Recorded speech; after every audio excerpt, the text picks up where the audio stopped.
All right, here we go. Greetings, everyone. Welcome to Brony Debates Live. I hope you're all doing well out there tonight. We've got a pretty interesting topic, once again, suggested to us by Princess Heather Blossom. How are you doing tonight, Heather? Doing great. Nice. And we've got also joining us DJ Skywalker. How are you doing? I'm full of steak. Yeah, I'm full of potato taco. Editz, how are you doing? You're welcome. I'm doing all right. If you go watch my most recent video, that's what I had to eat That's recently. right. I should make sure that your YouTube is in the description. I'll go fix that now while we're taking care of that.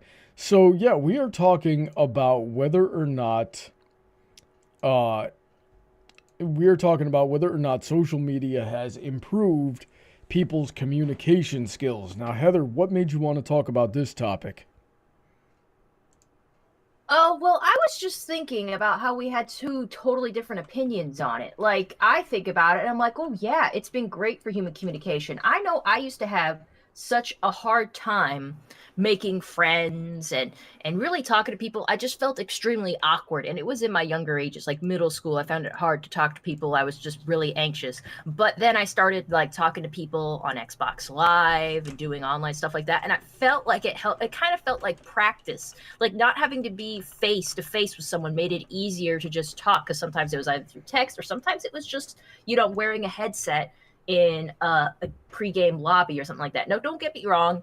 There's the good and there's the bad, but I feel like it helped me practice more so that when I got into high school, I was a little bit better at expressing myself because, you're a teenager. It's not perfect yet, but I was a little more confident and able to approach people. And that's when I really started to make friends that would last longer.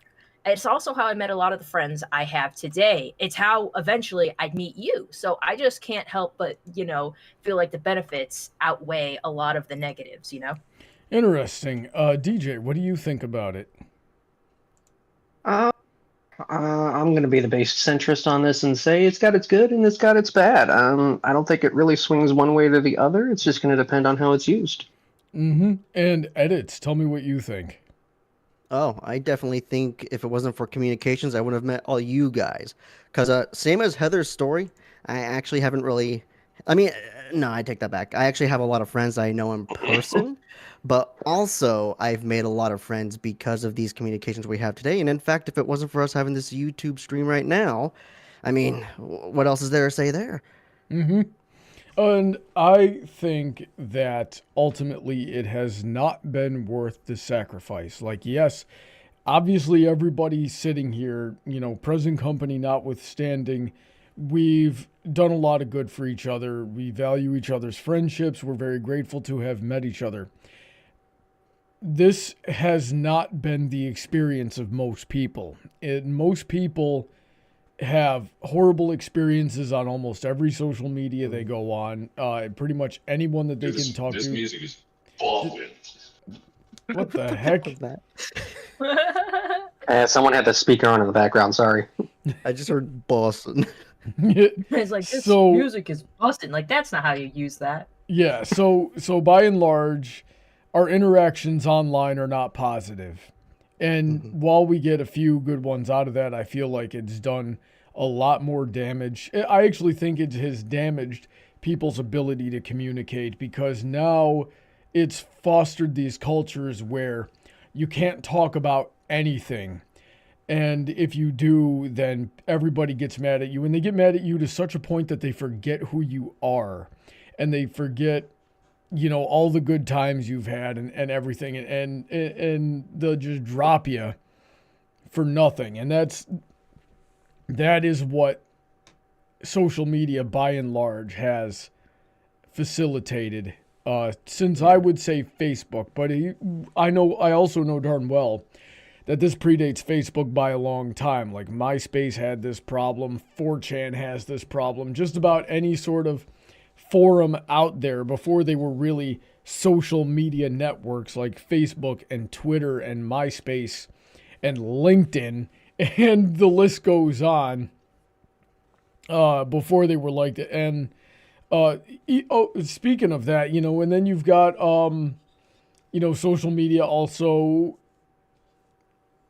facilitated a lot more like dating sites, which has been horrible for the dating culture and has also, caused a lot more damage than it's been worth, mostly because if you're the type of person that needs to use a dating site, then you're probably not the type of person that would be good for a relationship in the first place.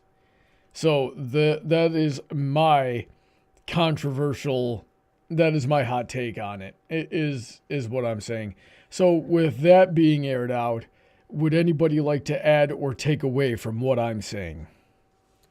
I mean, I can add to the fact of what you're saying. I had a couple experiences online too that I would say has kind of been shaky. I mean, I can use a much more recent situation that happened here in North Carolina recently. Now, bringing up dating, I'm going to bring this straight into the deep end here. Good, I like the deep end.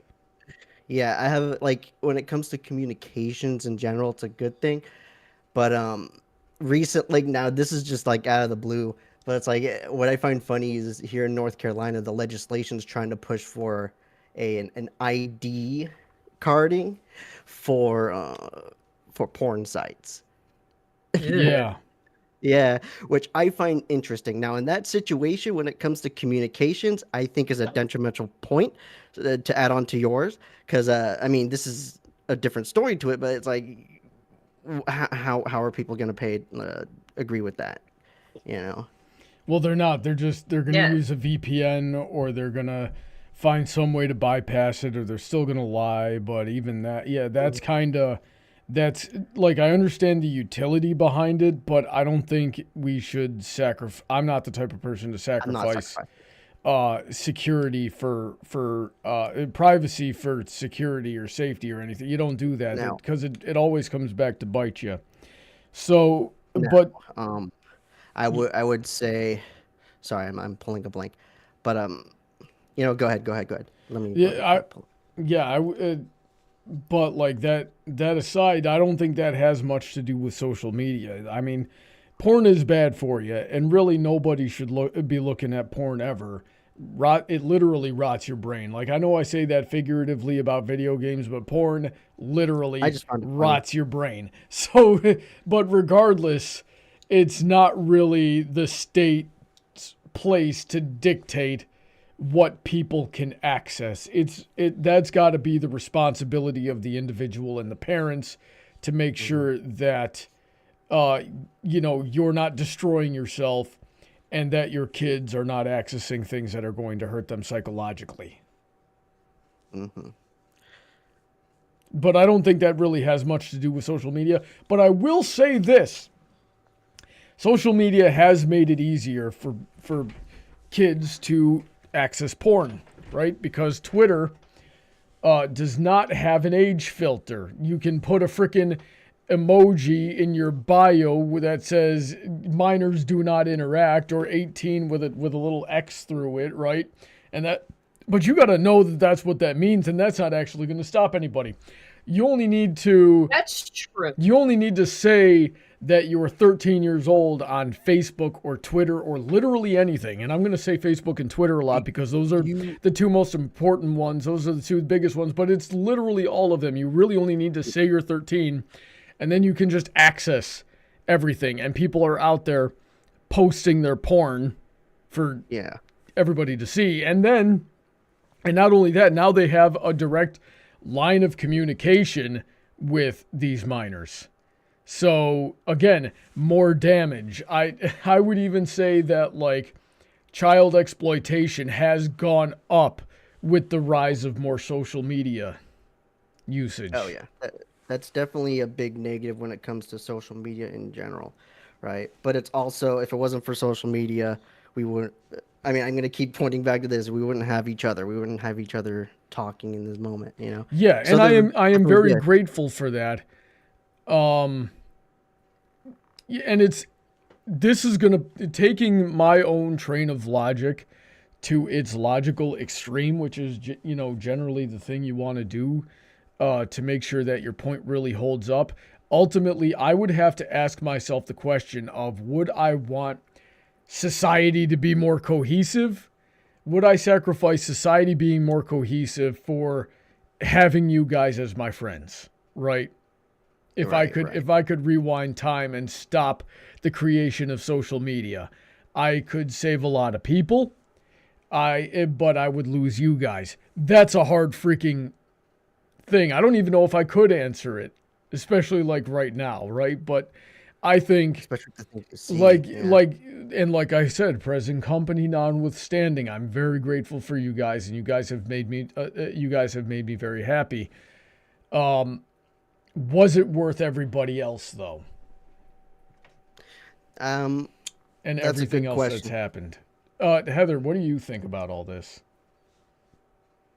I gotta say that I see your point, very valid, but I feel like child exploitation, sexually explicit material, that's just, I hate to say, like, that's just Byproduct. always gonna be around. It's a byproduct of everything we do. Like, we've been exploiting children and making sexually explicit content since we could, like, frickin' make paintings on walls. Some of the oldest paintings and big, like, even if it's not explicitly porn, the just freaking sexually explicit material has been a part of our culture, whether we like it or not, for as long as possible. So I guess with anything humanity makes, that's just going to be something you got to take in stride. I mean, child exploitation, we got to stop that whenever we oh can. yeah, definitely. I think was gonna add. it goes into another debate topic we'd have to get into, with being like, what is, like, you know, a company's responsibility and what is like an individual's responsibility to, you know, monitor their children's internet access or monitor what's good for them and their own health. Because as it stands, like we say, oh, porn rotts our brains, we shouldn't have porn. My thing is, like, it's not like, yeah, there's a lot of things we shouldn't have. We shouldn't have so much sugar in our food. We shouldn't have so much things in our food. But at the end of the day, I'm like, hey, it's everyone's individual choice whether they want to access those things or not. Obviously, kids shouldn't be, but if they do, like if they're on Twitter and they do, it's not the person who's made it's fault. And, you know, to a degree, like, the kid is less to blame than, you know, their freaking parents who let them be on a website that allows porn to begin with. And obviously, anybody that's grooming children should be put to death. And I say that with without a shred of irony, death penalty for pedophiles. But You know, I will say, like, you were right about Twitter, because, God, do you, like, come across porn even when you don't want it? Like, I don't follow artists for porn. I know a lot of them draw it because that you got to get that bread, and, like, freaking not safe for work commissions make a lot of money, as far as I understand, from art. But, like, why not follow people for that? And even when you have the option of, like, you know, like, Twitter has that option of, like, hey, would you like to censor material that could be, like, you know, sexually explicit or stuff like that? And I'd put yes, and by God, I'll still be scrolling past Twitter and I'll see, like, Rouge the Bat's tits, like, in an instant. I got the same thing. I get the same problem on DeviantArt too. And, like, I recently had to like, it's just really hard. I recently had to unfollow artists. I don't even want to say their name because dude used to be you know, extremely valuable to the Brony community, right? And did a lot of good work for the Brony community. Very good artist, helped a lot of people, is still helping a lot of people. I don't know exactly when it started, but, like, I'm scrolling Twitter and I'm like, oh, that artist retweeted, it's just porn. And it's and I'm like, holy frick, how long has that been going on? And I'm just sitting there, like, scrolling, like, as fast as I can because I don't want to look at it, but I'm curious how long it's been going on, and I couldn't find the end of it. Like, there's I guarantee you there's minors following that guy, just looking at him retweet porn constantly.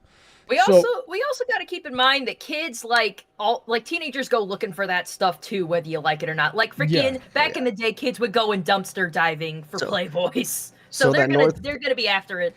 So that North Carolina law will not work at the end of the day. No, it won't. They never do. Go back to dumpster diving. Yeah. But the point that Heather brings up, that it was a part of it, that, you know, child exploitation has always happened. That's very true. So thankfully, to that point, there is a quantifiable answer to it. We can look at, like, crime statistics and say, okay, in general, has convictions and cases of child abuse, especially that of a sexual nature, been going up or down since the creation of social media? Now, that would be a correlation. that would be a correlation, which would not necessarily equal a causation, but we can then further investigate other factors that may or may not be related to figure out if it is a causation. Yeah. And So let's obviously, consider with that. And we're also like, we got to come up with a time frame. Like, when did social media really start? What is really the first social media? And people will first say Facebook, but it's like, wait, it started even earlier than that. There was MySpace, and so you'd have to like go from there. I would say MySpace would be the first place to start. What are you saying, Editz?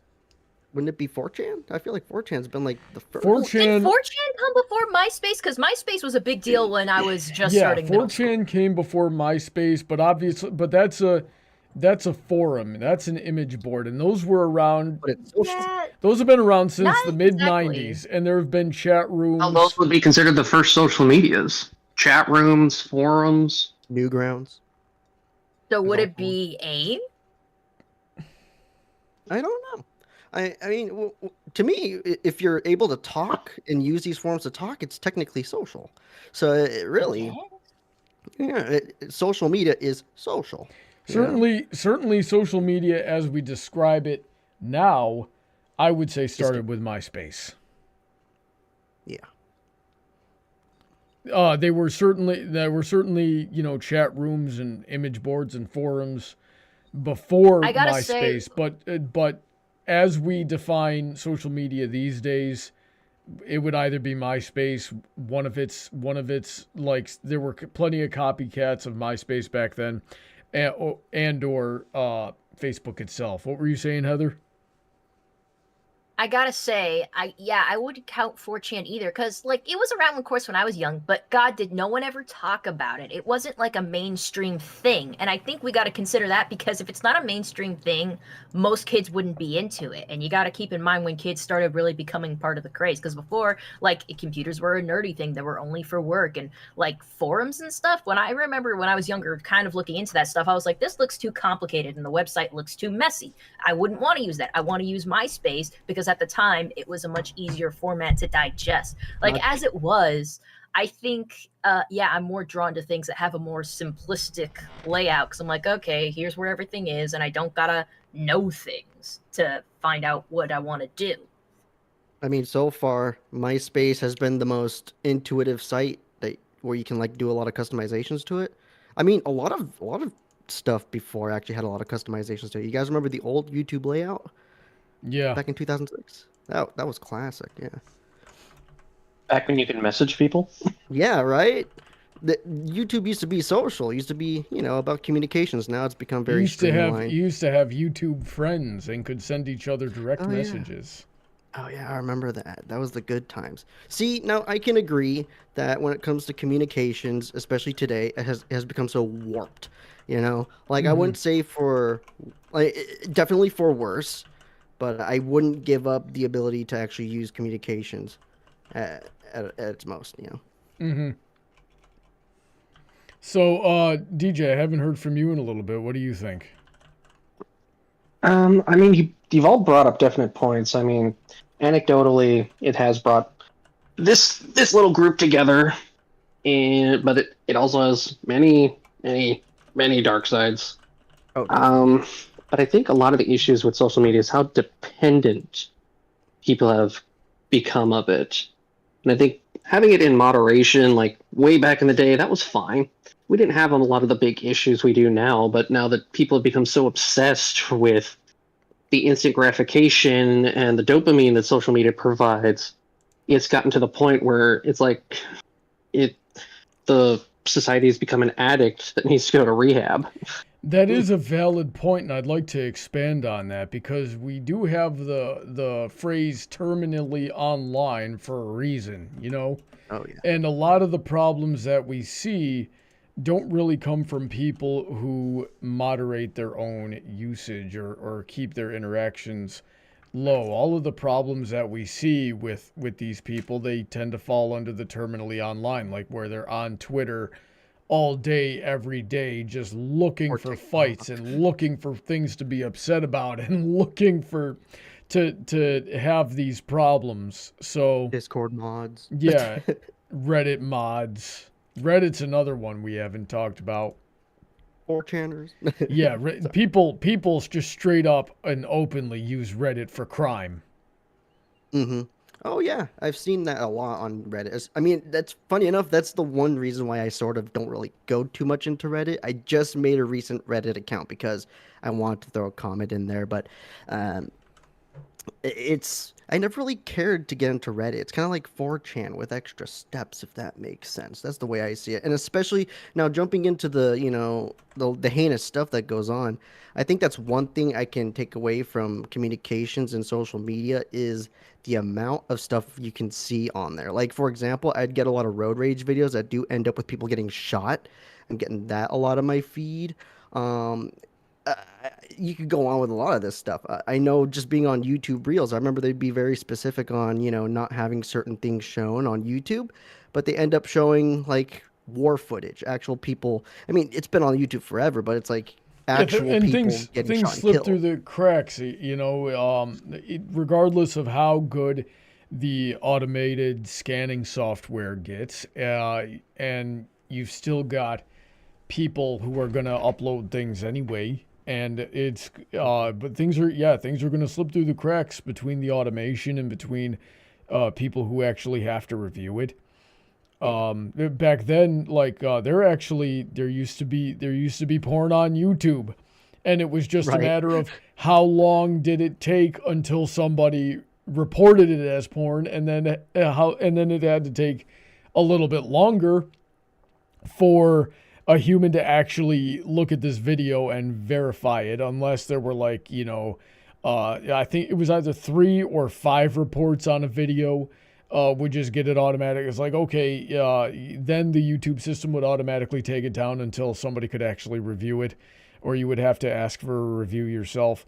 But that also, that creates a very necessary job of safety departments on these social medias, where people actually have to go and watch everything that's uploaded, and they're uploading war, they're uploading porn, they're uploading animals getting tortured, they're uploading actual frickin' snuff films, and that takes a major mental health toll on the people that have to do that job, and they are probably not even making a living wage doing it. That's why it's a revolving door kind of industry. I know a friend who's worked in stuff like that for a while, especially for Snapchat. He's seen a lot of stuff where he's like, wow, I can see why he's so like detrimental against himself now. I haven't talked to him for a while. I wonder how he's doing. But he's yeah. Back on that guy. I hear a Google- lot about that. Google has to have therapists and psychologists on retainer in the office ready to meet with their people who are working in these departments, because they get so thoroughly traumatized on such a regular basis by the stuff that people are uploading. And it ain't even the dark web. Mm-hmm.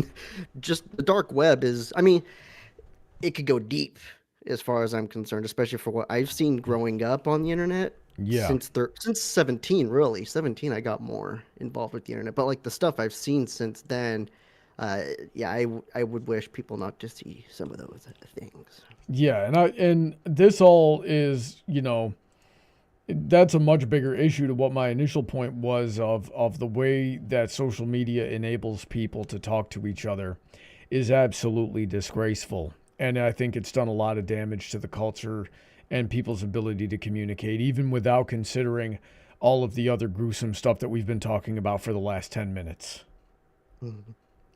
So, I don't know, but that is a valid question. If you could sacrifice your friends to save the world, would you? What do you think, Kun? Oh man.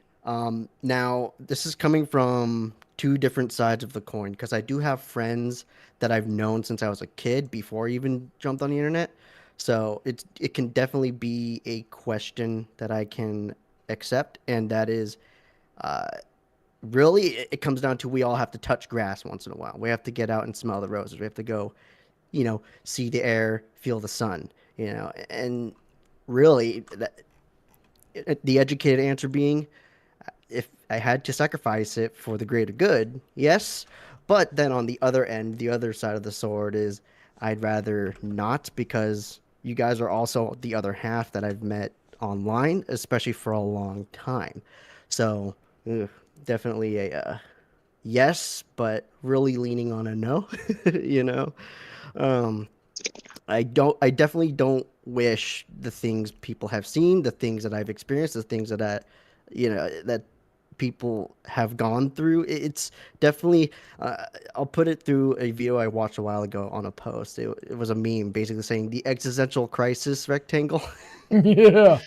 Definitely get off the crisis rectangle. It shows you too much problems going on in the world Yeah, to a but point where, it's hard yeah. psychologically to get that stuff out of your head. You can close your eyes and still see it. You know, so it's not just about putting it down and going out and touching grass. You got to put it down and then live with the things you've seen or the things that you've done. And that's not going to be easy to put down. That is a part of you now. It is a scar. Maybe the North Carolina law does have a point. The North Carolina bill, I should say, has a point. I disagree. But like Gojillion had a comment earlier in the chat that when we get into audience participation, I'm gonna bring up. I don't think that bill is gonna do what it is intended to do. I think it's gonna make a lot of things way worse. But if there is a solution. It's just the solution that nobody is going to like, right? But it's everything else that's not. This would just be a half-hearted solution. DJ, what do you think? DJ, are you there? I'm not exactly sure what bill you're referring to. Oh, it's funny enough, it's mainly just showing up on the news and a lot of speculation. I still can't find the bill myself either, but it's been talked a lot recently, especially online here in North Carolina. Most of the bills you'll probably find on the roster itself is mainly like, a lot of driving bills, making it so student drivers can drive around. But this bill is like it's going through its legislation right now. It's making its rounds. It's basically saying that there's this new bill where porn sites do have to put a new policy on their website where when you get on the first the first page, right, where basically it says, oh, you have to be 18 years or older to view this. Are you 18 years of older? And you have to basically like hit yes or no. And if you hit no, it's not going to put you on the website. But if you hit yes, then you see everything on the website. Basically, that's the whole concept of what I've been reading hypothetically about the bill. Basically saying, hey, instead of just a yes and no, you have to show your face with your ID. And also we got to verify on the back too, with the barcode on your ID to know that you're actually 18 or older, that whole thing, which to me, I find kind of a mess. And I don't think it'll definitely not work, especially since we all have VPNs these days. Yeah, the VPN's going to get around that. Yeah. Going and getting your father's wallet is going to get around that. But now the government has your face and your name and a habit of your worst vices, and a track of your worst vices, and that should be private. Of course, and I'm definitely using it as kind of like a little poke in this whole thing, kind of like haha, So, yeah. Yeah, it's going to turn into blackmail material from a state-sponsored blackmail really quickly. Oh, yeah, and especially knowing this state, it's going to be like, so do you believe in Jesus? You better get off the internet. Yeah, that's a bill of good intention without actually understanding how it's going to implement, because that's one major flaw with social media is that the criminal activity that takes place on there is still not considered very serious, and that is something that our legal system does need to catch up on to lessen the more negative impacts that social media have had. Even if it wasn't a security issue, and even if it wasn't going to become a malicious, government spying operation, it only takes one hack. It only takes one misplaced password. Then boom. It only takes one misinput for all of your social security information, all of your identifiers, on top of really solid blackmail material to be shown to the entire public or just be openly available. And that nobody wants that, especially the politicians endorsing that. I remember when Grindr came out against a bill like that, and they were like, hey, if they go through with that bill, we're going to release the names of all the senators that use our platform that sponsored it. Oofda. Ouch. Which they should have done it. Which they should have done it anyway. I feel like that's pertinent information that the public should know. Definitely, if you're a politician, you have to give up a lot of your own personal privacy for the sake of the public, because you're a public figure. You know. Yeah. At the end of it all. Yeah. But back to the point about communications and all that. Definitely. It's definitely put us in a position where we do have chronic problems because of it. Yeah. Heather, what do you think of all this? A lot to digest. I'm not going to deny you. They're just like a lot. I could bring even more negativity to it, being that I have a unique perspective amongst all here as a woman on the internet. Oh, Omegle. Omegle. Yeah. Well, I don't know. I feel like you might have seen it just as much penis as me. Oh, definitely. Like, they just have it out as soon as you join. Definitely. They don't take their time. Now, if I could tell you this, if it wasn't for Omegle, Heather, I wouldn't have met you. I wouldn't have met your friends. We wouldn't have had this thing going on now. So, of course, actually, speaking of Omegle, that's actually one thing I want to bring up.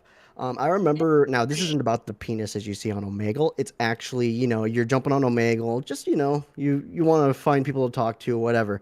I remember passing by some random dude.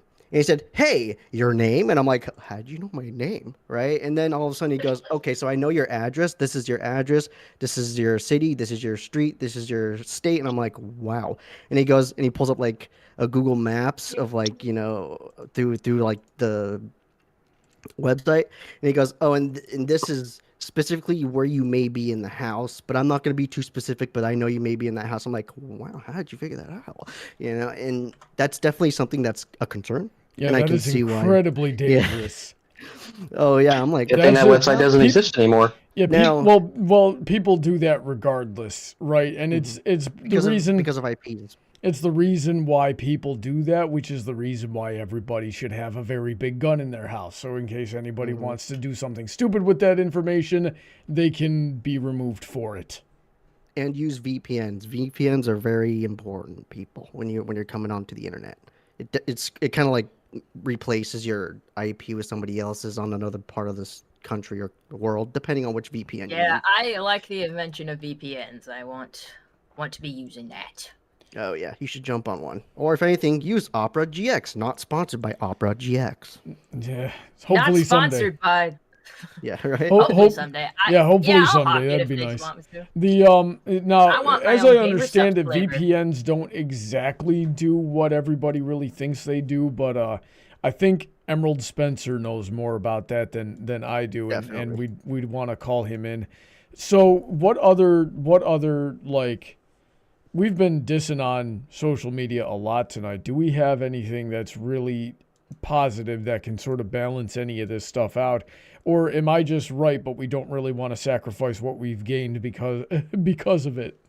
I refuse to go down. Anyways, that brings it to me. I've been very quiet this stream, and it's my topic, damn it. So let me bring it back. Yeah. I think it's just done so much for us as a society. Like, we couldn't even imagine. Like, you don't know how many small businesses and just how people are able to network with, like, how technology and social media has helped people spread and find each other these days. We wouldn't have half the collaborations that we do without it. It's done so much for us, like, too much for too many people. It's kind of like how telephone originally had its good and its bad. Like, I think we were discussing this earlier this week, honey. I forgot what brought it up, but we were talking about, like, I guess I was getting a lot of spam calls, and I'm like, that's just crazy. Why would you answer the phone for, like, someone that you don't know? And it's like, well, back in the day when you didn't exactly have caller ID, you always answered the phone because it could be someone you did know, because who else would have your number? But then there were people who would just, like, call up random numbers and get real threatening or real weird. Actually, I remember exactly why we were talking about this. It was that one meme we got from the hamster anime. Yeah, the hamster that answered the phone, and the dude's like, what are you wearing? And she's like, it's just an apron because it's a hamster in an apron, but he doesn't know that. I forget the name of this anime. But yeah, and I was explaining to her, yeah, that used to just happen. You just get people on your phone being weird, and there wasn't really any way to see it coming or do anything about it. And if you and because of that, there was no way to block. There was no way to block a number either.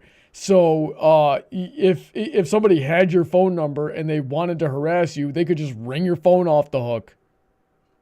But now you can but change you know, it. even things get better all the time with that area, especially in the section of phones. You know exactly when a phone number is calling, probably what they want just by area code. If it's spam, if it's someone you know, or something you expect. Like, you just don't answer the phone now if it's not one of those things. So I think in the realm of social media, there's a lot of room for improvement, and it's already improved quite a few things about our society, seeing as we can just so easily connect. Like, remote work wouldn't be possible if we didn't have social media and all these other assets that are linked into it that make it much easier. Thank you, Zoom. Yes. And I actually was going to go into a point earlier that, like, as a woman, I'm seen as like a very big target to a lot of people because people like harassing women. It just happens. You don't see like dudes going down the street and getting catcalled and harassed. Nope, it happens to women while they're walking down the street in New York and Chicago and those kind of places. A woman walking through the internet, they either get hit on or harassed. But, you know, most of the time those are the same thing. So, yeah, I've gotten a lot of that. I've seen a very many dicks. If you'd like me to describe them. I mean, I probably couldn't because most of them look the same. But then there was that one I was going off about. You remember? The really, really weird one? So, guys, think about that. Don't send people your dick pic, because what if you have a weird dick and you don't know? And she'll remember that. And she'll tell everybody about how weird your dick was, because that's what I did when I saw a really, really weird dick. Anyways. Yeah, there's a lot of negatives that I've personally experienced as a consequence of the gender that I have, which is crazy. But yeah, it's like I get a lot of harassment, and sometimes like nothing will happen. Like I have a lot of experience with pre-game lobbies. I wasn't a big COD player, but it happens everywhere you go. Like, I played a lot of Halo. I'd have my microphone on.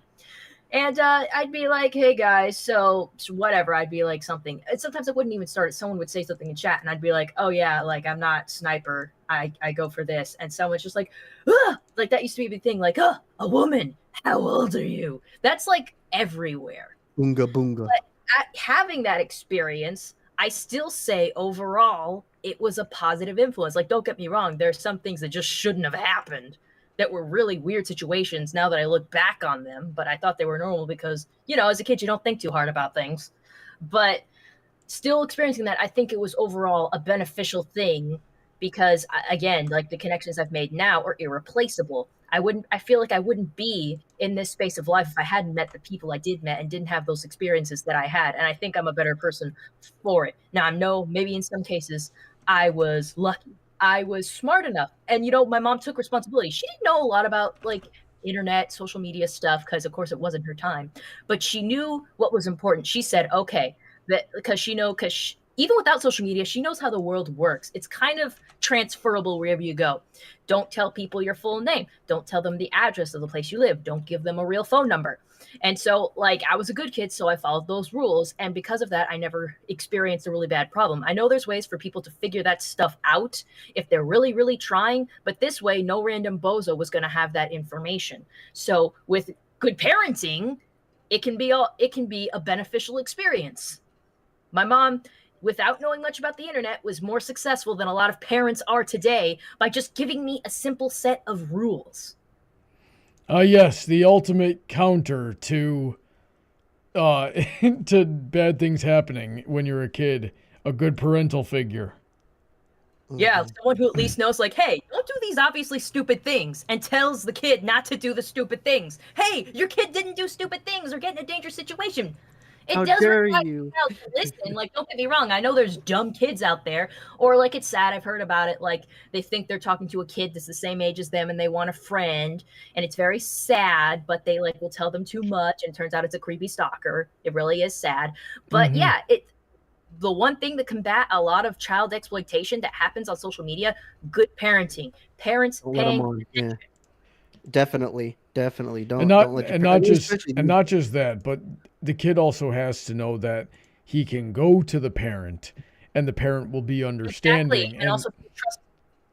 Like I couldn't go to my parents about a lot of stuff when I was a teenager because my mother would freak out, and when you're a kid, you don't want to deal with your mother freaking out. Oh yeah, I mean that's every kid. I'll give you that. Yeah. And how many times, most mothers and even most fathers too, probably, like, people just don't know how to handle situations and they freak out. It's like, if I had seen, my parents be like less come down so hard on you, then yeah, there's a lot of situations I probably could have avoided too. But also, when you're a teenager, you start getting to want to handle things by yourself. I don't know why that's how the brain works, but that's how the brain works. DJ, well, it's probably good because I was going to say, it's good because if a child doesn't want to do things themselves, they're not going to learn independence. It's a natural part of life because, yeah, naturally you're supposed to grow up and be able to fend for yourself. Indeed. It's part of the process. DJ, if you're in an environment where you can talk, I haven't heard from you in a little bit. What do you think about everything we've said? At this point, I'm not sure I have anything to add. So how about you answer this then? What other sort of positives can you see for social media and how has social media improved people's communications at all? Well, I don't know if it's been mentioned, but a lot of global news has only been accessible because of social media. If I remember right, a lot of people didn't know about, I think it was the Bin Laden strike until it was posted by some guy on Twitter who saw it from a distance. Which Bin Laden? You know what? Another thing. The one that killed him. That one. Okay. Yeah, I was going to say, honey, another one I almost forgot about. You realize, like, handicapped people are less able to socialize in person because mobility can be a big issue. The fact that they can socialize from the comfort of their home with people they care about is a huge benefit. Yeah, and I have heard stories of people talking about that. Like, and VR chat has been really good for that kind of thing. Where people can actually like give themselves a body and move around and sort of simulate that. Now, if you're able-bodied, you shouldn't live like that because really it's you can't replace the real thing. And even to a certain degree, if you're disabled, I would still say you should try because you're actually going to help yourself by getting up and getting out if you can at all. Even trying to do so will help ease the pain. But in the times where you can't or you've already done that and you're tired of that now you're just going to take a break, but you still want some. So VR chat is really good for that.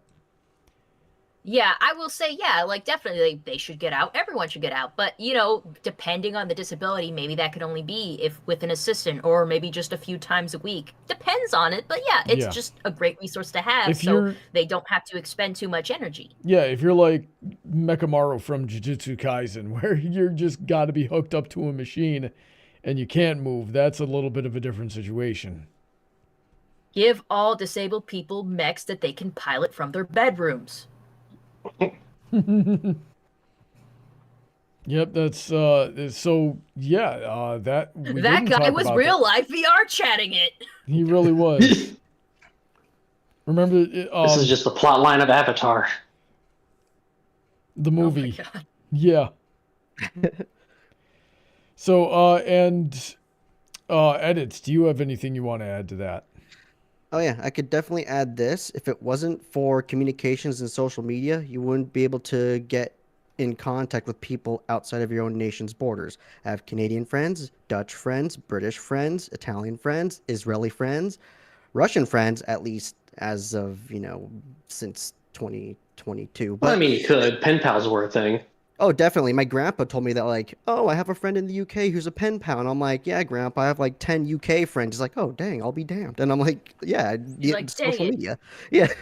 The Simpsons had a joke like that one time where Homer was talking like, yeah, I used to have this pen pal out in the Middle East, and around 1990 I stopped hearing from him. I hope Osama bin Laden's doing okay. Oh man, poor Osama bin Laden. He was a good friend. That reminds me of a joke from Archer. Like, this was, I forget which season it was, but Archer was stuck on an island with a Japanese man who had been there since like World War II. And Archer was about to leave the island. He's like, hey, let me leave with the island.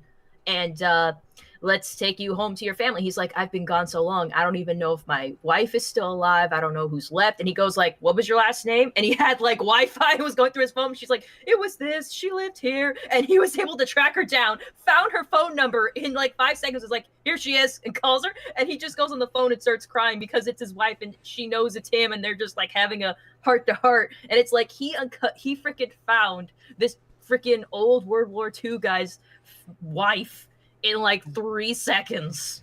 How wholesome!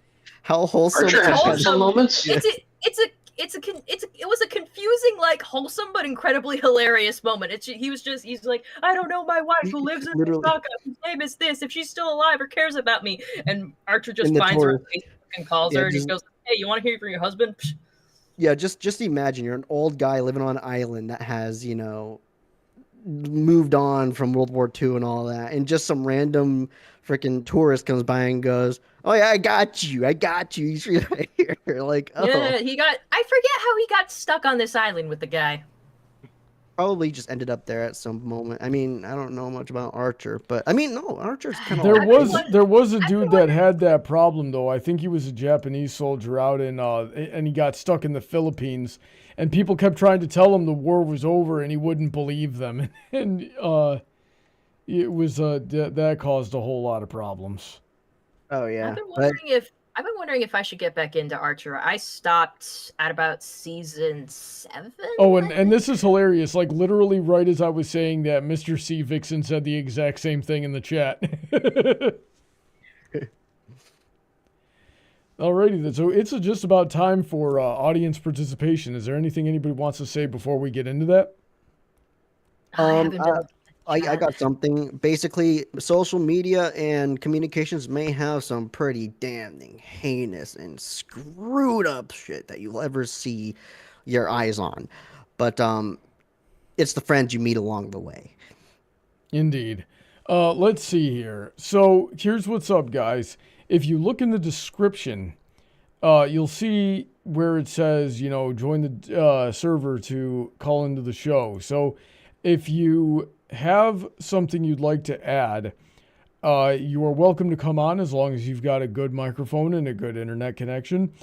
Just raise your hand in the Discord server and let us know what you'd like to say, or what you would like us to talk about with us. If I like your premise, I will give you the permission in call to join in the server to join the call.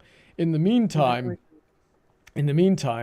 we've got some chat to go over. JYoshi64 says, short answer, it has not improved our communication skills, but it has improved our ability to connect. I get what he's saying. Yeah, because I say how it helped me. Like, I started to gain confidence. Like, don't get me wrong though, it didn't like really replace skills. I had to work on that a little bit more because there's just some ways you communicate online with people you're playing with that don't exactly translate to when you're talking to people in real life. I luckily found people who are kind of on the same level with me, just figuring it out. Being a teen helps with that. It certainly doesn't make the skills better, but I will say it did boost my confidence a little bit more and just help me be more myself, that's a point that I hadn't thought about against social media helping people improve their communication skills, because like, imagine back in the day, like when the internet was really starting to get into people's houses, adults were the ones getting the internet and going on the internet and using the internet, and they didn't have the internet before then, so they already learned how to communicate with people by and large, before they got the internet. And then as internet became more available to younger people, who would then spend more time on it. And usually if you were spending more time on the internet is because you didn't have friends in real life, and you probably didn't have friends in real life because you never learned that those communication skills. So you're taking all of that onto the internet, and then you grow up with the internet. We're in like generation 2 of this analogy now, and then in generation 3 and 4, the internet has been accessible to younger and younger people who are now spending more time on the internet because that's where their friends are. And from there, they're just picking up these bad communication habits from the people that they're talking to because they've spent their whole lives on the internet.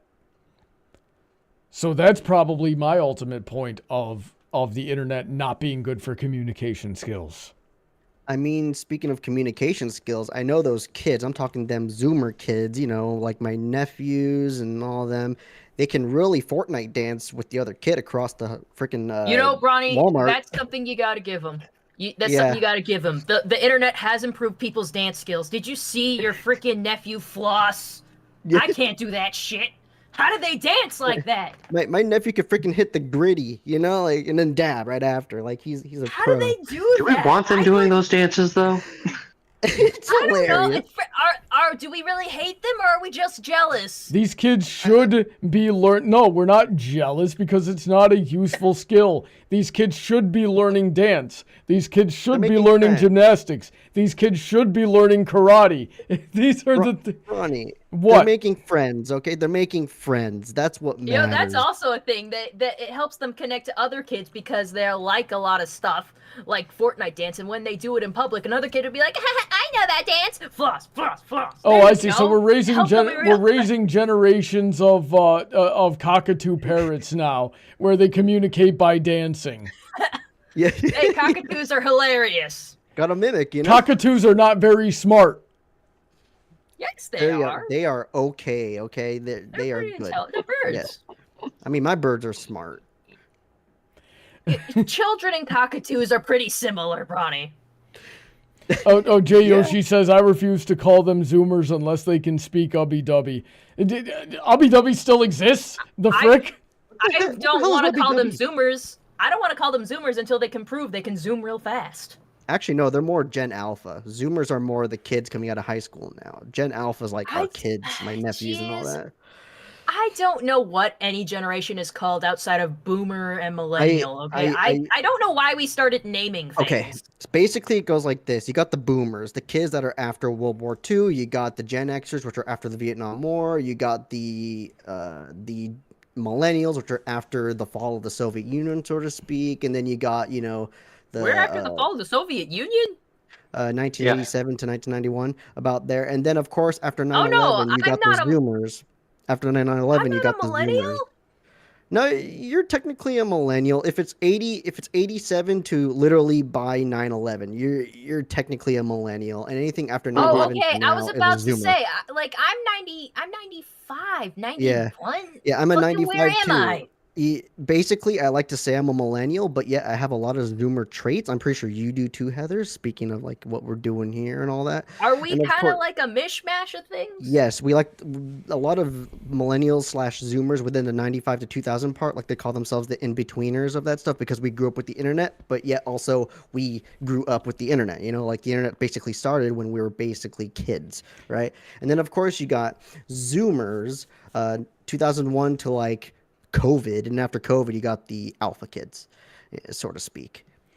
Angela Speed says, Heather is an early Zoomer.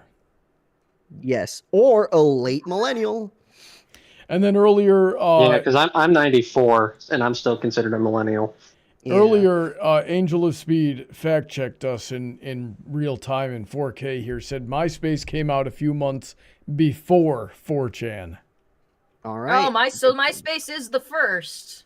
Yeah, okay. Fair enough. Good to know. Because, like, I it's weird, still 'cause to me, think I that thought- MySpace and 4chan are not comparable, though. Like, they're two very different things. They're old. They're very old. Sometimes internet. I miss They're different MySpace. variations I of the liked- same idea. Yeah. I One's liked more that- vibrant.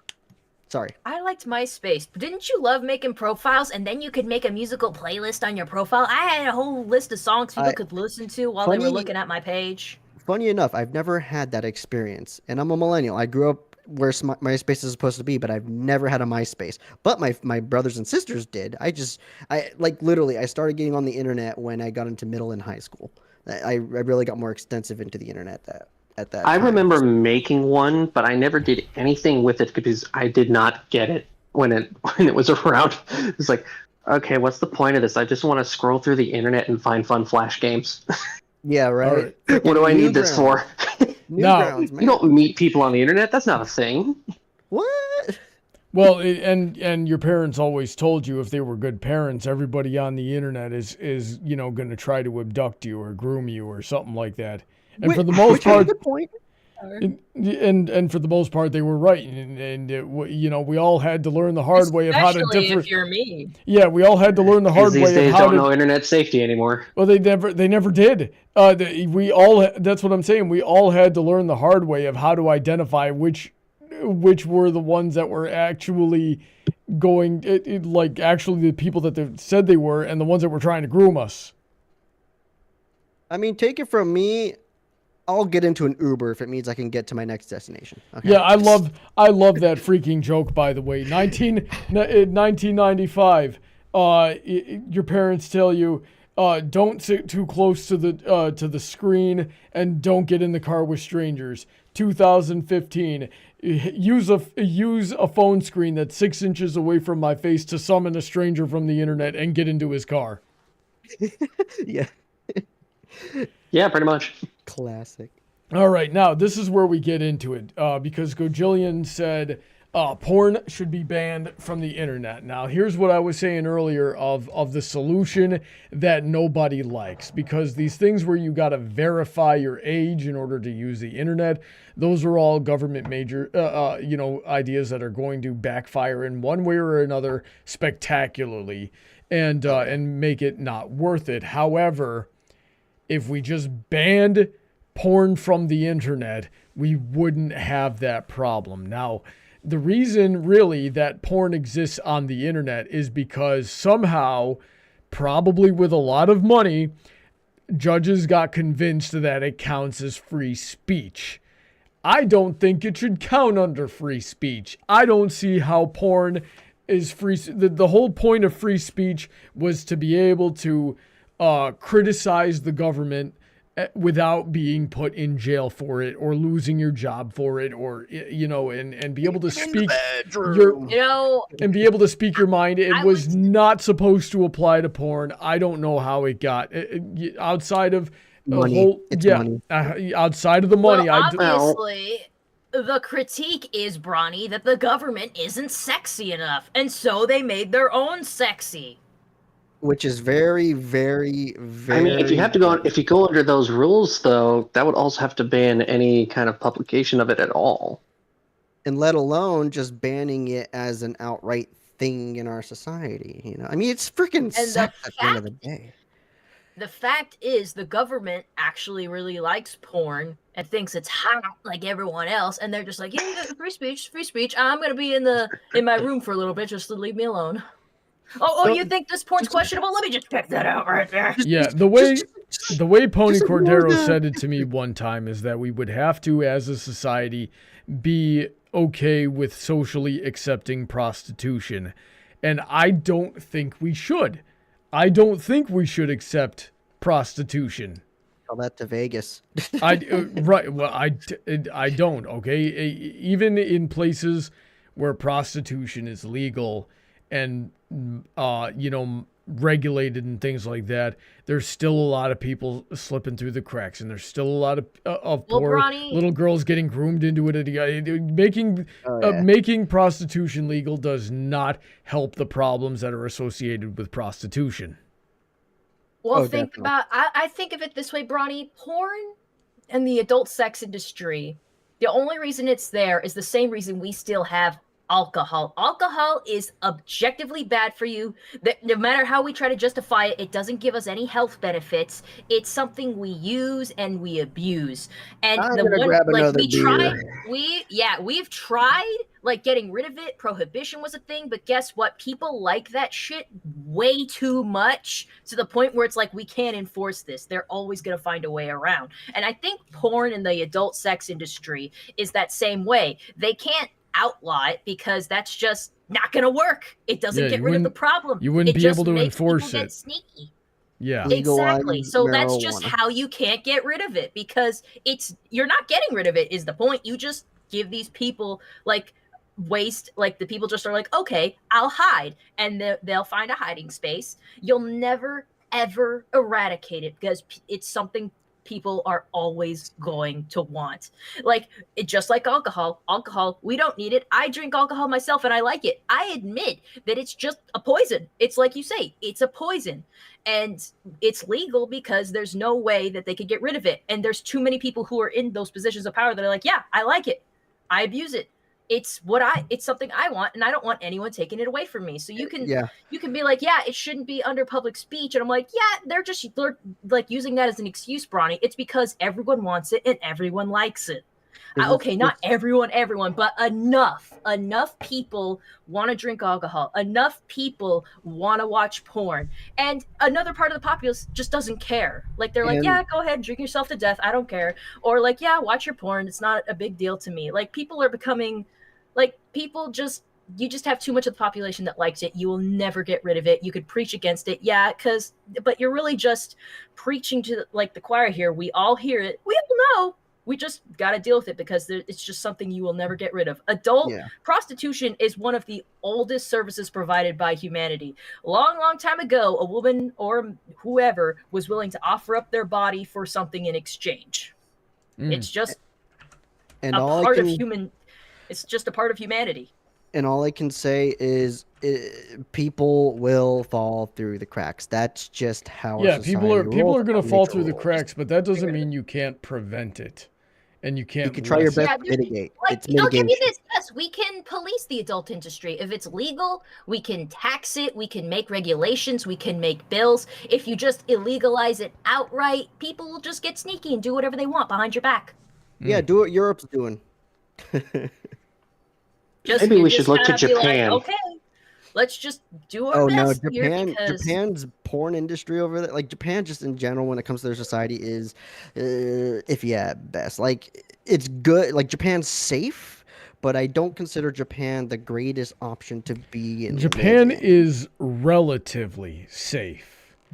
Yes. They still have a lot of the same problems that everybody else has, but you got to ask the question of per capita and how much. And then you get into that. Now, I like that we are able to measure those things. I don't have those numbers off the top of my head.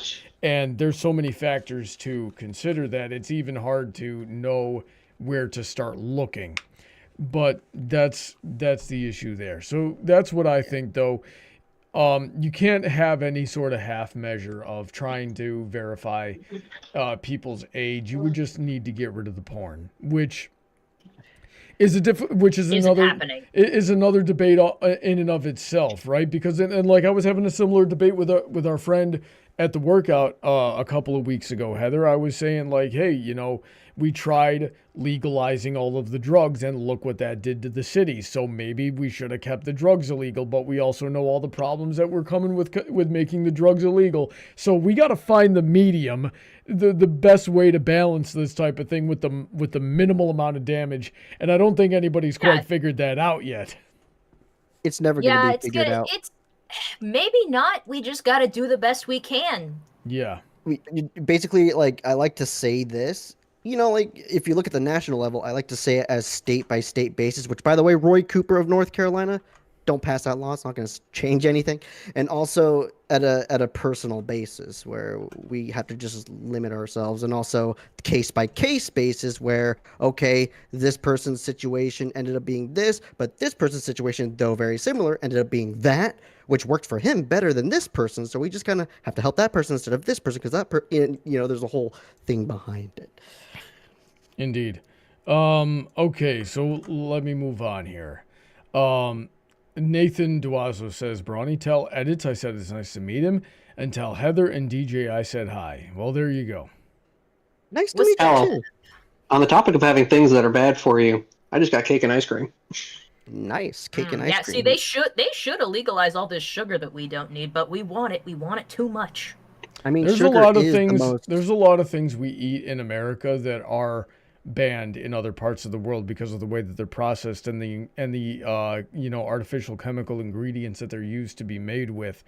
If we got rid of a lot of those, we would probably be a little bit better, and we wouldn't have to ban ice cream or candy or anything like that. Well, some of those bans are a little overblown. Yeah, like for example, I understand the whole red food dye, whatever the number was. Like, yeah, I get that stuff can really mess up your mind, mess up your body, and mess you up in a way where, yeah, you end up with diabetes, you end up with, health issues, you end up with a messed up heart or, messed up liver, anything you can name, cancer, freaking kidney stones are actually anywhere. But like, it really comes down to just understanding what you're putting in your body, right? And I mean, I'm not going to say that Europe has it right, but they got it figured out to an extent. Basically, get rid of some of these chemicals, which, by the way, the reason we have some of these chemicals in our food is for a longer shelf life. Not really about it, being, it's taste. I mean, of course, it's also the tastier part. It's a whole array of things. But really, at the end of it, it's a longer shelf life because they want to sell more without having to always replenish more, making it much more streamlined. There's a whole vast array of it. But at the end of the day, it's hurting people. Indeed. Golden Fox Picture says, yeah, the 2013 layout was at the expense of Google Plus trying to be Facebook, in reference to YouTube and how it used to look. Oh, yeah. Does anyone actually remember using Google Plus? I remember using Google Plus. I still have it as a freaking link on my YouTube description. The joke was, if you had a Google Plus account, you were just a Google employee. Yeah, like nobody wanted it, and then they made you convert your YouTube account into a Google Plus thing, and it was just the worst thing. I don't know what they. It was annoying. Like, even as a social media, it didn't even function. So it. No point. Golden Fox, if you're still listening, I know you just recently had your last live stream, and I watched it, or I listened to it rather, and it was good to listen to. And I know that's your last, but gosh darn it, how the heck did you have a live stream show where you had debates and you never had me on it? You know that's my thing. Come on, man. So if you ever do that again, please keep me in mind. Let's see here. Paladin I don't think it's his last live stream. It was just the last of the podcast. Well, that's what I meant. Okay, Paladin Pony T says, Brawny, a lot of these social media companies have grown complacent with their rules. And here's what I say to that. I don't think they're complacent. I think they're selective in their enforcement. And we have done, we have official FBI and internal documentation from both Facebook and Twitter now that is the case, that it was just selective enforcement. So it's nothing complacent about their rules. It's do you fall on the correct side of the political spectrum? Which basically, are you racist? All right, banned. Oh, but you're okay, even though you're posting a bunch of borderline porn about your sexuality. No. Are you racist against this group of people? That's cool. Are you racist against this other group of people? That's not cool. Or even if you are, regardless of who you're racist against, it really did. It literally just came down to, do you vote Democrat or not? And I'm not being hyperbolic. It was, do you vote Democrat or not? If you were a liberal, you're allowed to post whatever you want. If you're not, they kick you off. That's literally what the Twitter files were. Because you're a racist, I'm not going to say that. No, that's the excuse that they gave. But we have plenty of cases shown that hypocrisy in the way that it was enforced. So no, it was not. It was not that. And then Paladin Pony T had another question. So he's going to ask a deep question. Do you think social media is being used as a weapon? Now, before we get into that question, I'm going to say, Paladin, from now on, if you ask me the same question in the chat more than once, I'm not going to answer it at all. So stop doing that, please. I saw you post that question twice.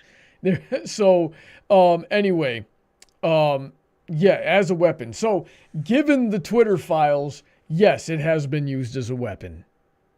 Mhm. Yeah, like anyone can use, like anything can All be the a time. weapon. All the time it's been used as a Or weapon. just a Absolutely. regular person. It just, uses like, Perfect hey, for blackmail. hey, you took a picture. You took a picture somewhere.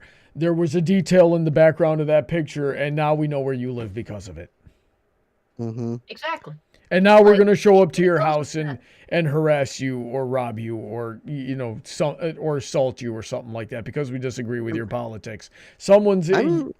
Yeah. Oh, here's the thing: a weapon is just something, a tool that is used to harm another person. It can be a hammer, a screwdriver, a kitchen knife, Your computer? your car, your bare hands. If Your words? your Don't say that plastic again. lightsaber, anything can be a weapon. Yes, I'm sure Brawny and Heather have a lot of bruises from plastic lightsabers. I have bruises from Oh, plastic our lightsabers. hands. Hers has a cross guard. And Oh, also, I wear lacrosse gloves these days, and I'm pretty aggressive.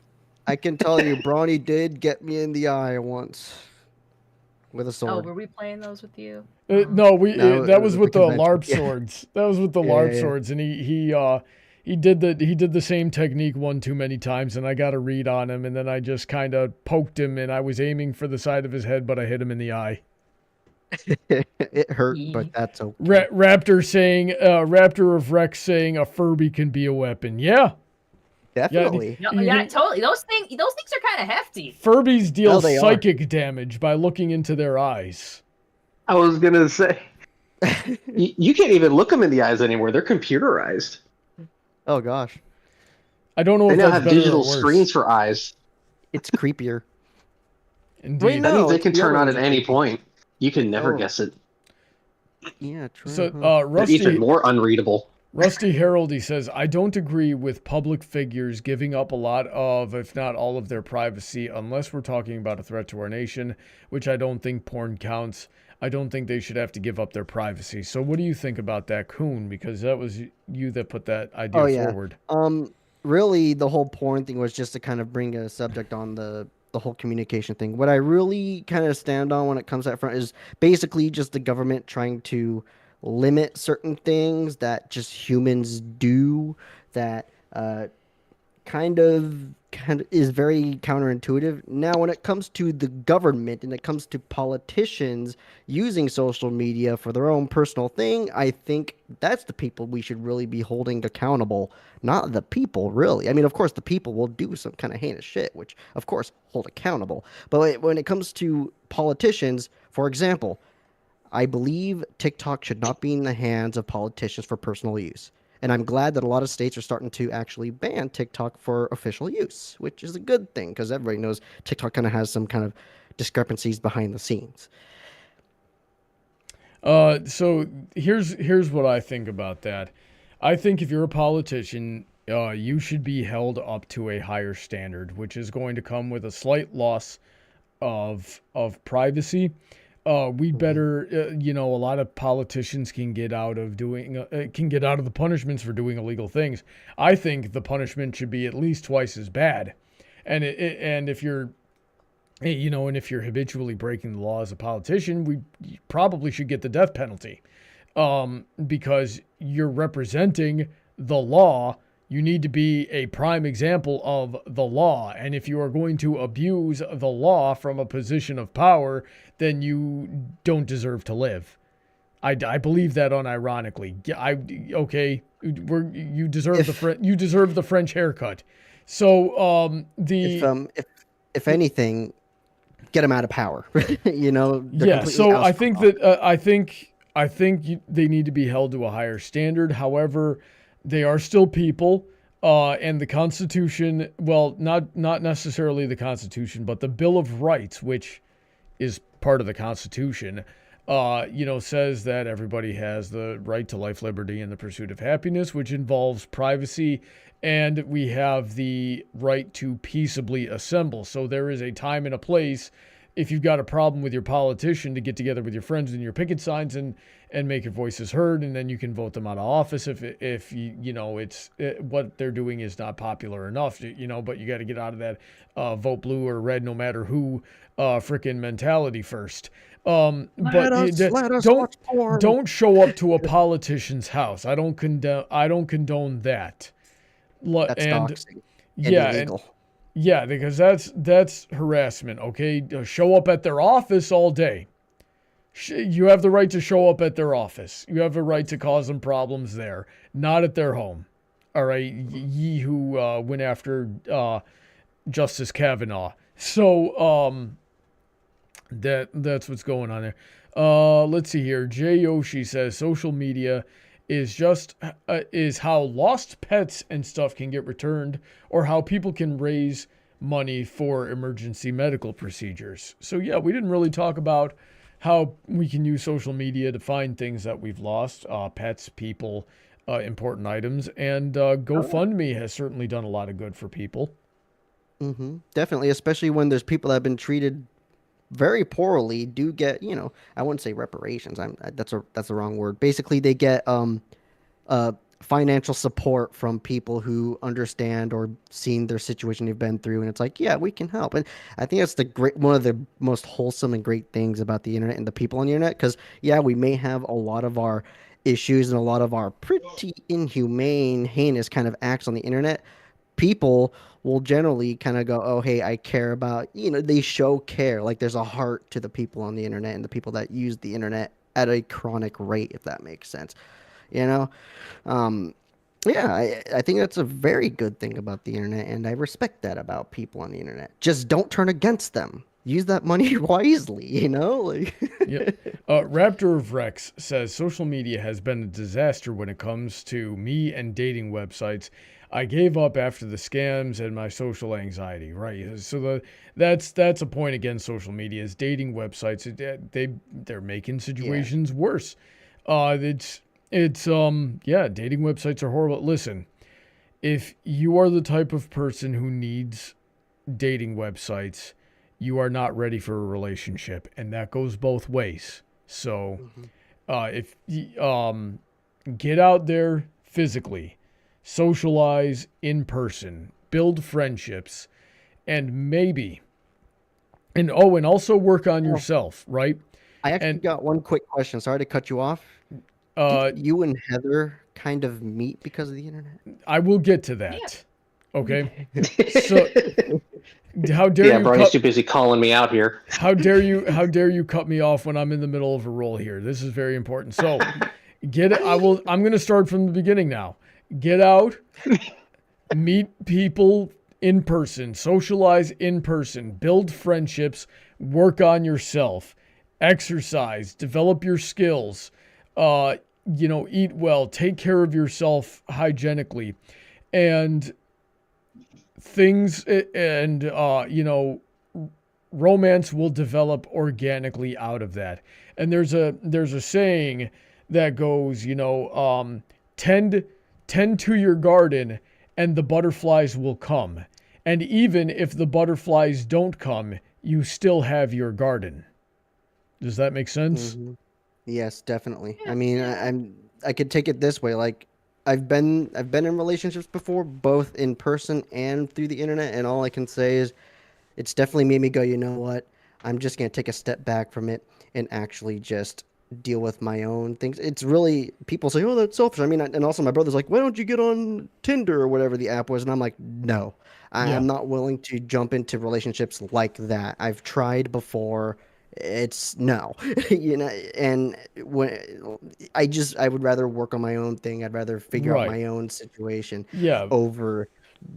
Because while you're out there working on yourself, because that's what it means. Even if the butterflies don't come, you still have your garden. So when you've worked on yourself and you're being the best that you can be, and you're filling your time with your hobby, and you have a couple of friends around you, you're not going to care if you're in a relationship or not, or if you have someone filling that romantically for you, right? So it'll be fine.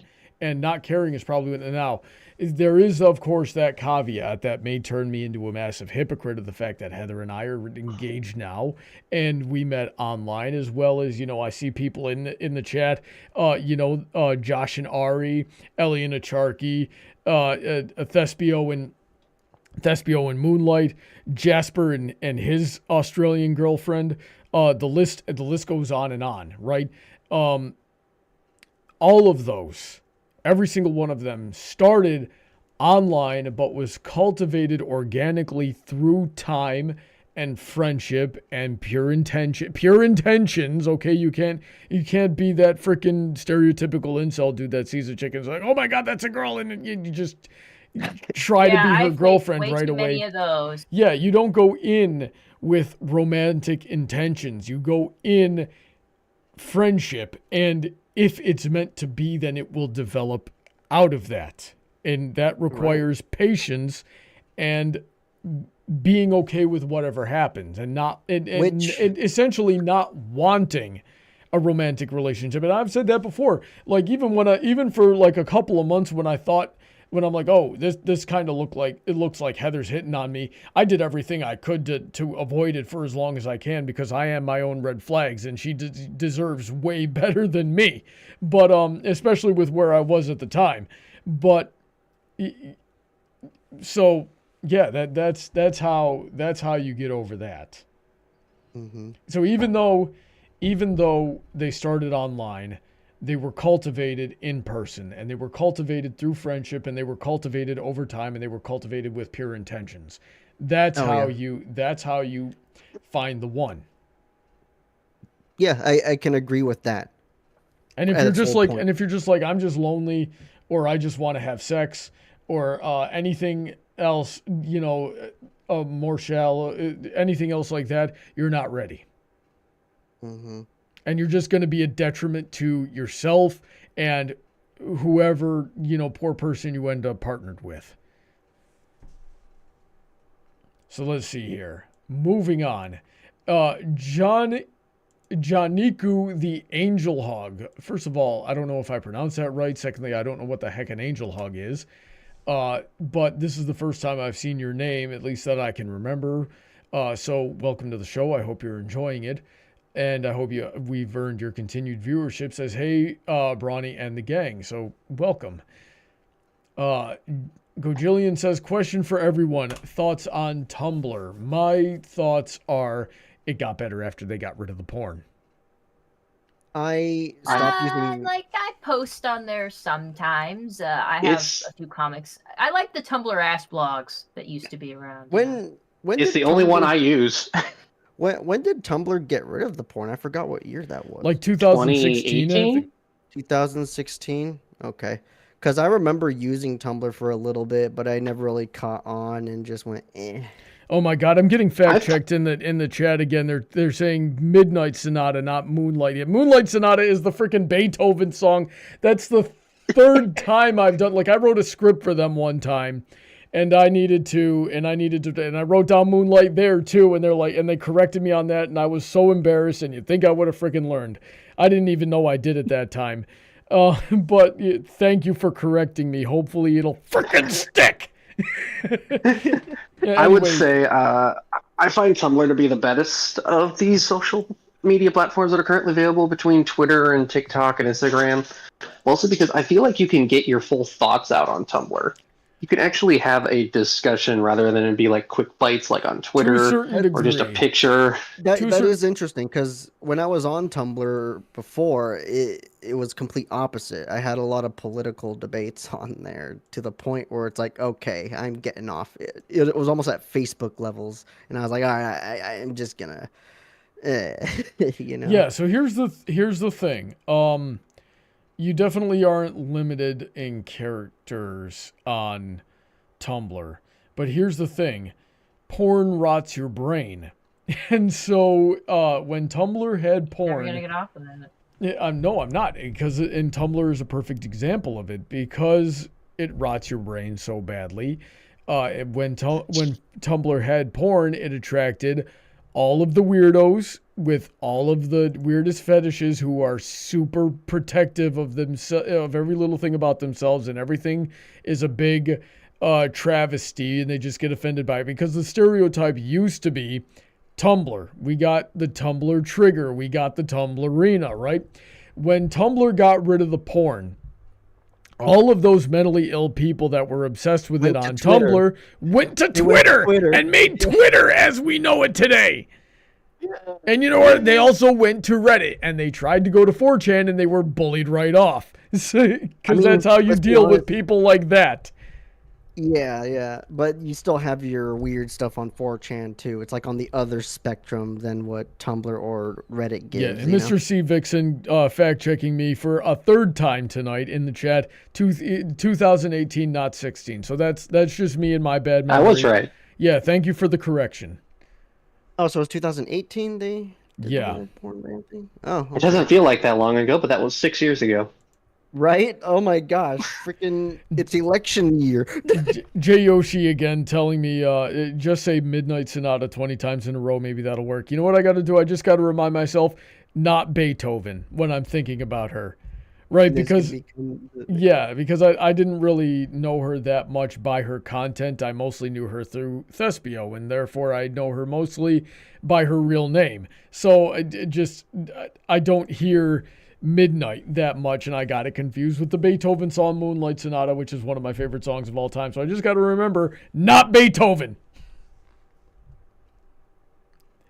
And the last one that I have is John Niku the Angel Hog says, don't get started with Japan. They might be listening. Listen, I don't care if Japan is listening. Bring it on, Japan. You are nothing to me. All right, and then Rusty Heraldy was like, "Oh, what about China or North Korea? I don't care about them either. Bring it." They have their own freaking intranet, if that makes sense. Yeah. You know. Well, North Korea doesn't have internet. They have intranet. They actually do have. It's just not international. It's just within their borders. Yeah, but it's like, even China has its own intranet. Their internet kind of just bans Western media outlets outright. Japan kind of formed its own thing, despite they can also be publicly in Western media as well, So they kind of all made their own intranet. North Korea's is just the most jokeful. Yeah, and obviously you're going to be more likely to use, see things that are happening within your own country on your internet, mostly because you speak the language. I actually saw one today that it was a tweet screenshot from Japanese Twitter where they were saying, English speaking memes are so incomprehensible. Apparently there's a meme going around of Shinzo Abe with a super serious face pointing at the camera just saying, have sex. So apparently the Japanese people didn't know about us memeing their own former president. It's funny because that's kind of like the freaking Uncle Sam picture, Half Random and Crazy Productions says is T-Main Square. I don't think that's how you spell Tiananmen, sir. Tiananmen Square. Best way to get rid of Chinese bots. Just did anyone leave? Is everyone still here? By the way, oh no, we lost Heather. Screw China. Screw China. All my homies hate China. The freaking Tiananmen Square doesn't exist. all my homies hate the CCP. I mean, come on. Taiwan makes the best freaking computer chips. Okay. Yeah, and is totally an independent country with its own defined borders.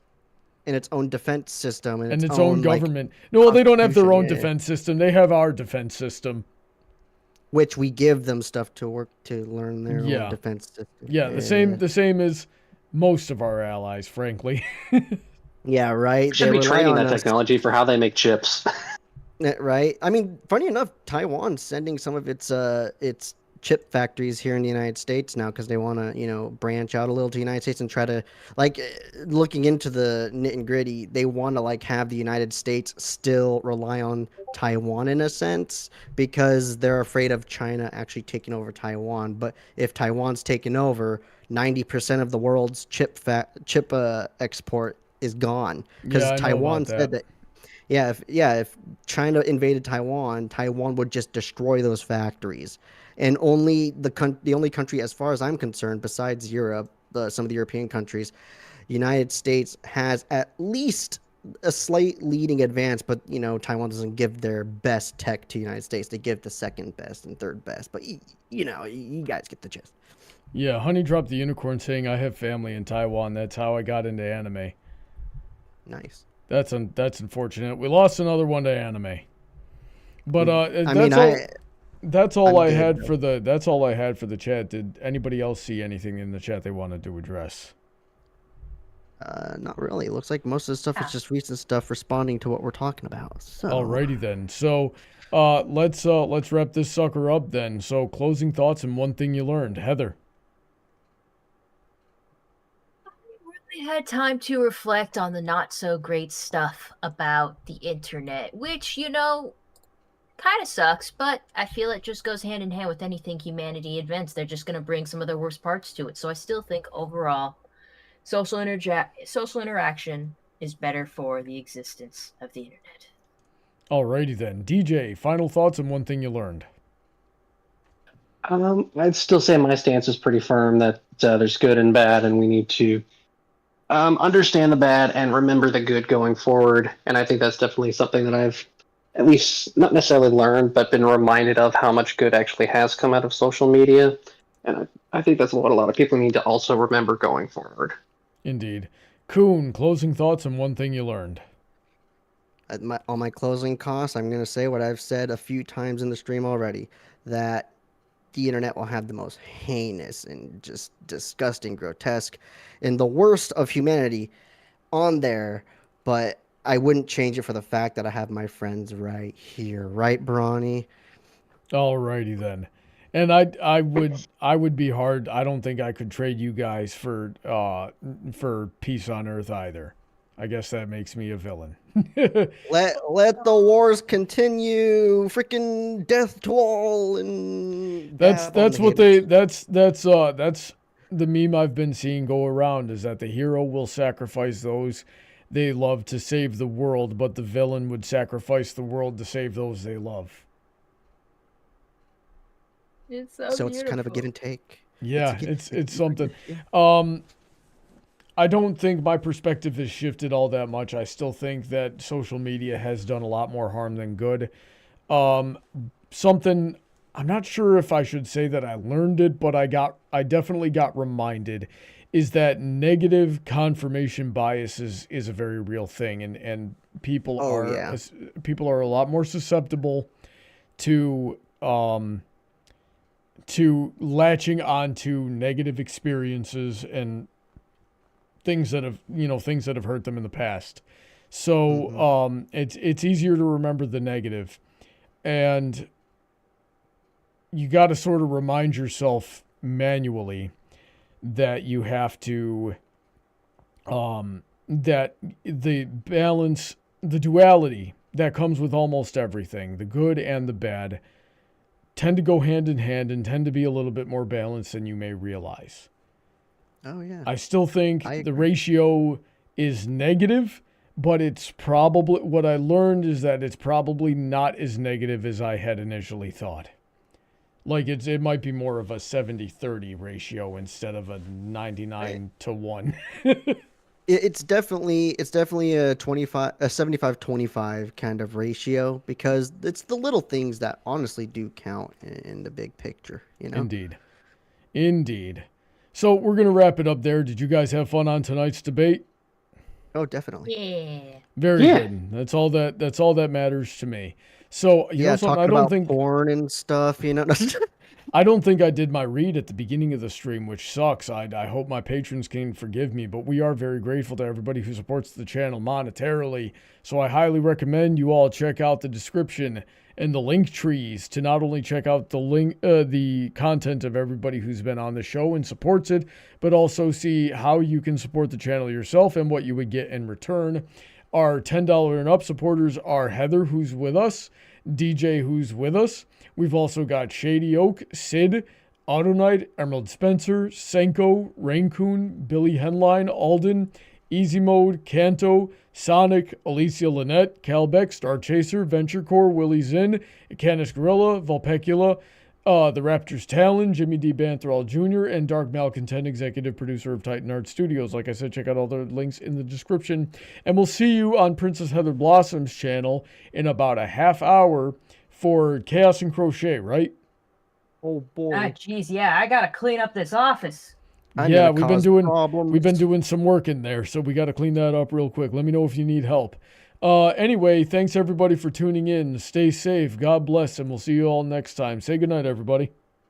Good night. See you at Heather Blossom stream. Good night, everybody. Go ahead and check out my new YouTube video on my channel. Yeah.